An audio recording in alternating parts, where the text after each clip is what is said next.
Hi, my name is Jessica Church, and I chose Herbert Spencer and his philosophy of social Darwinism as a model for educators. Herbert Spencer was a prominent educational thinker in the 19th century. He was born in the United Kingdom at a time of industrialization and social, economic, and political change. Within the government, there were two parties, the Conservative Party and the Liberal Party. The Liberal Party valued individualism and freedom from governmental control. As members of the middle class, Spencer's family supported the Liberal Party.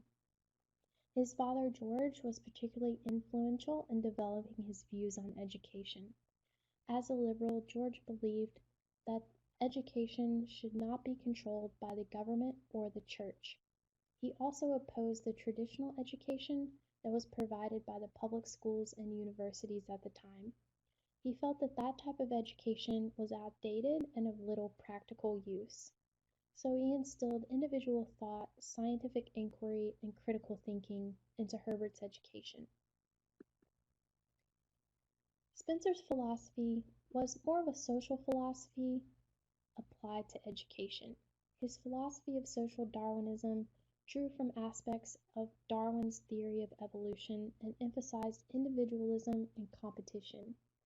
Essentially, it said that if individuals were allowed and encouraged to compete, the most capable individuals would use discipline and science to adapt to their environments. As they adapted to their environments, society would progress. Eventually, society would reach a stadium which was the greatest good for the greatest number. Within Spencer's philosophy, the purpose of education was survival, and the tools for survival were found in a curriculum of science.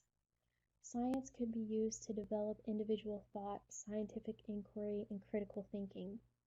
It could also be applied practically to 5 human activities, the most important of which was self-preservation in terms of the physical health of the human body. When applied in practice, Spencer used a naturalist approach to education.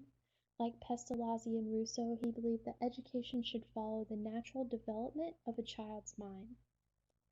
Instruction should progress from the simple to the complex. The role of the teacher was to follow this progression and provide the student with the appropriate learning environment. The student was to take responsibility for his or her learning and to use self-instruction to develop individual thought, scientific inquiry, and critical thinking. Spencer gained both support and opposition for his philosophy. His support came from industrialists in the United Kingdom and the United States who were enjoying the economic fruits of his philosophy, individualism, and competition. His opposition came from progressive educators like Jane Addams and John Dewey, who opposed individualism and advocated for education of the society.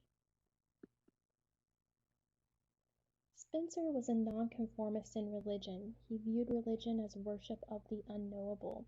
In studying science, he encouraged students to examine truths and to draw their own conclusions. So he subscribed to an empirical worldview, and Moreland would have described him as a naturalist. He did not subscribe to a biblical worldview where God was an absolute truth. There's evidence to support the use of Spencer's philosophy of education in education today. Our job as educators is to provide students with practical knowledge and practical skills that will prepare them for the real world. And in the real world, we see evidence of individualism and competition.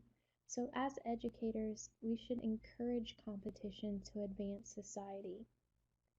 Our society is also very technology driven, so it's realistic to incorporate a scientific curriculum. Science will give them those practical skills of individual thought, scientific inquiry, and critical thinking that are of practical use.